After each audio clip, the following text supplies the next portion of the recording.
When we watch this trial, it is the accumulation of events, of a massive fraud perpetrated on the American people by Donald Trump, by the Trump family, by the Trump organization.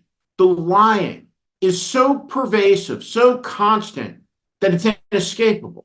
And it has caused havoc in our country, in our society, and in our democracy.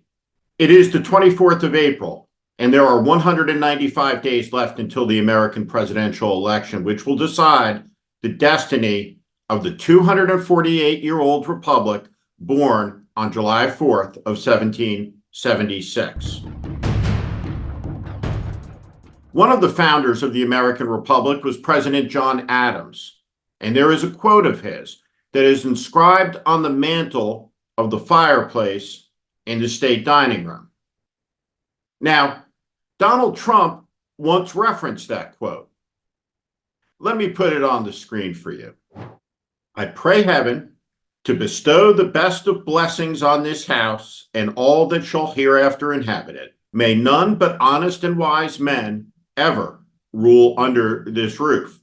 Now, Donald Trump talked about that quote while at a White House prayer breakfast in the state dining room. Incredibly, he dropped the second half of the quote. He just talked about how great the house was. He dropped completely the notion about honest and wise men. When Donald Trump addressed that audience that day from that room, he was 3 years into the worst presidency in American history. His serial lying, his incompetence, his bluster, his insanity at that hour had cost hundreds of thousands of Americans their lives because of the incompetency of his COVID response. There is no question that the Republican nominee, who will be his party standard bearer for the third consecutive election, is the most dishonest president in American history. He is the most prolific liar ever to take the oath prescribed in the Constitution to preserve, protect, and defend the Constitution of the United States. During his 4 years, there were more than 35,000 documented lies that passed from the presidential lips.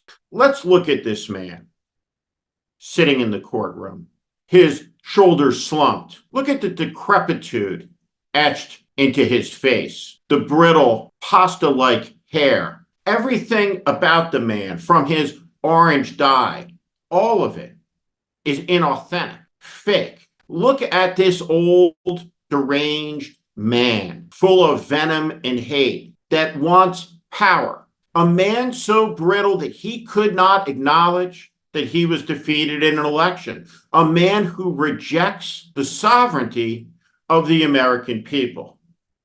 Now, let's talk about the lying.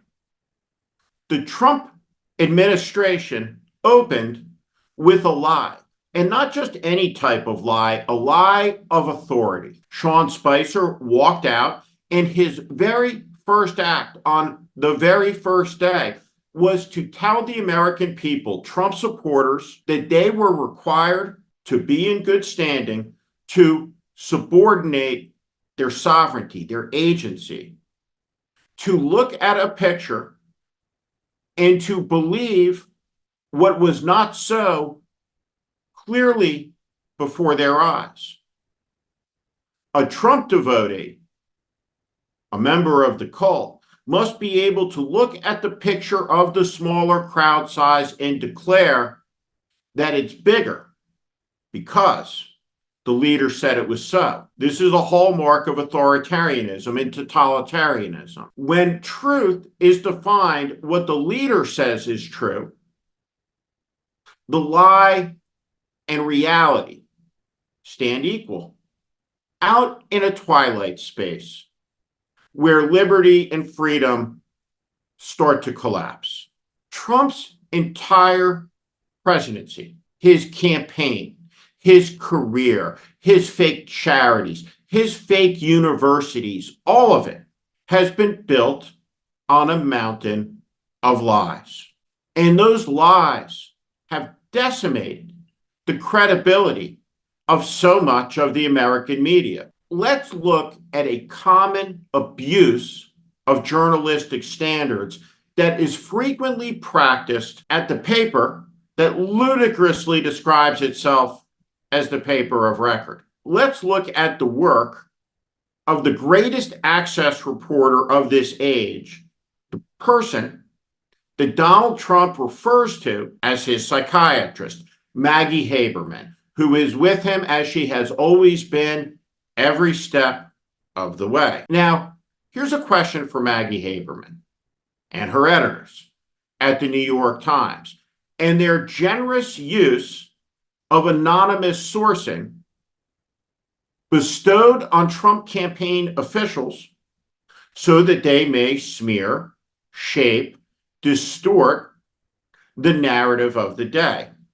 Here's a question for Maggie Haberman and all the New York Times reporters who give generous allotments of anonymity to Trump campaign officials to lie on a daily basis. Which of those Trump officials is not a serial liar? Certainly they all work in the cause of a serial liar. Is Jason Miller not a serial liar? The man that poisoned a woman with an abortion-fashioned pill against her knowledge? Jason Miller, like all of the Trump detritus, is a serial liar. Yet the lies are pushed constantly into the mainstream media with the approval of the editors of the nation's leading newspapers. Let's take it to the next step. David Pecker and the National Enquirer. Well, they just made it up out of whole cloth. David Pecker concocted a story, edited photographs together, alleging that Rafael Cruz, the father of Senator Ted Cruz, was somehow implicated with Lee Harvey Oswald in the Kennedy assassination. Of course, this was nonsensical. It was a smear and a slur of the highest order. And if you want to understand the depths of cravenness and cowardice, one need look no further than Ted Cruz, the man who won't defend his wife, the man who won't defend his father, the man, when asked about David Pecker and Donald Trump's lies about his family, said he wishes not to revisit ancient history. Well, I guess Ted Cruz and I are a little bit different in that regard. Let me show you a picture of Ebony Lefkowitz, née Bowden, a former skank who worked for the New York Post covering politics, somebody who is a handmaiden for Trump's lies. Now, as anybody knows, I have been one of the most vociferous critics of Donald Trump all the way from the beginning. There was an occasion when he called in to Morning Joe, and Donald Trump thanked me for his support. What he meant was that I was the first person who accurately predicted, as it turns out, that he could win and that he was winning. As it turns out, I was also the first person on American television to accurately predict the violence that would come after he refused to concede an election. But that's a story from a different day. My opposition to Donald Trump was a matter of principle. I was one of the top strategists for President George W. Bush's campaign. I ran John McCain's campaign. I ran 2 Supreme Court confirmations, dozens of congressional campaigns. I was a Republican in good standing. And I opposed Trump with everything that I had. I quit my job. I shut down my business. I resigned a media contract. I stepped off of corporate boards. Conviction is the thing that Donald Trump fears the most. And so when he encounters it, it must be destroyed. It must be disparaged. It must be smeared. And so what Ebony Bowden Lefkowitz did to me was to write a story saying that I had interviewed to be Trump's campaign manager for the purposes of destroying my principled opposition by the destruction of my credibility. It was all bullshit. It was completely made up. When Ebony Bowden Lefkowitz smeared me, she was rewarded with a cookie, an Oval Office interview with the Donald himself. Do you see how it works? Here's the smear. Here's the cookie. This is endemic across political journalism in Washington, D.C., and it's why the White House Correspondents' Dinner stands today not as a celebration of the First Amendment and the vital role of journalism, but as a moment to celebrate the corruption of the American media, the ascendancy of this type of access journalism, and the eradication of truth. We live in an era where the supposedly straight news anchor of Fox News is afraid to tell the audience about the results of the election because they might be mad. David Pecker, Ebony Bowden, and an entire generation of access journalists have made it impossible for tens of millions of Americans to understand what's real, what's true, what's not, what's a lie, what's fact. By the way, here's an update on old Ebony. She works at Getter today. Big surprise. Apparently, serving once again under Jason Miller in a new position. But I digress.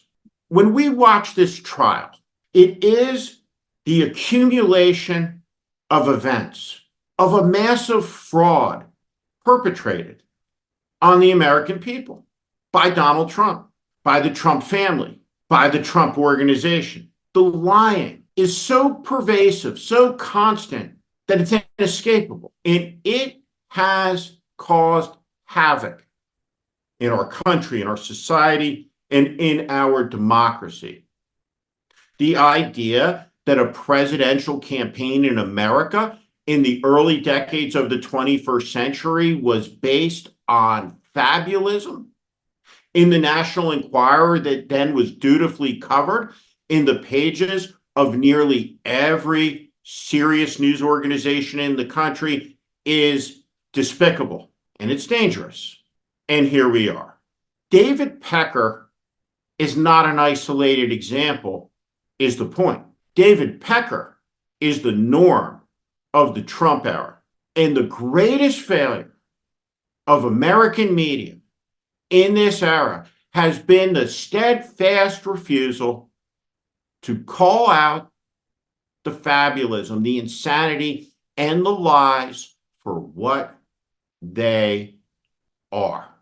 This is so important to understand, and we should appreciate what Mike Johnson, the Speaker of the House, did. Many times asked, how do you break the spell? How do you break Trump's hold on people? Well, Mike Johnson and his conversion towards reality and the safety of the world offers a clue. Mike Johnson was able to put aside the fantasy, be able to put aside the BS when he sat down with the generals and the intelligence officials, and he understood the real danger the country faces. And he came around. He embraced reality. He stepped out of the delusion, and he did it between September and April. So there's hope. We live in the great age of lying. And there is one person who is singularly responsible for it, Donald Trump. And he has been abetted by a legion of liars, of which people like David Pecker is one, and Ebony Bowden Lefkowitz is one. They are everywhere in our society because we have tolerated it, and because the media as an institution has abetted it. And that's why I hope you will continue to support The Warning, because on this platform, you will never be BS'd, you will never be gaslit, and you will never be lied to. This is The Warning. There are 195 days to go, and the truth and the lie are in combat. Make no mistake about it. There is a great choice at hand. I'm Steve Schmidt. This is The Warning, and I invite you to subscribe on our Substack, on our YouTube channel. Follow us. Welcome to the community.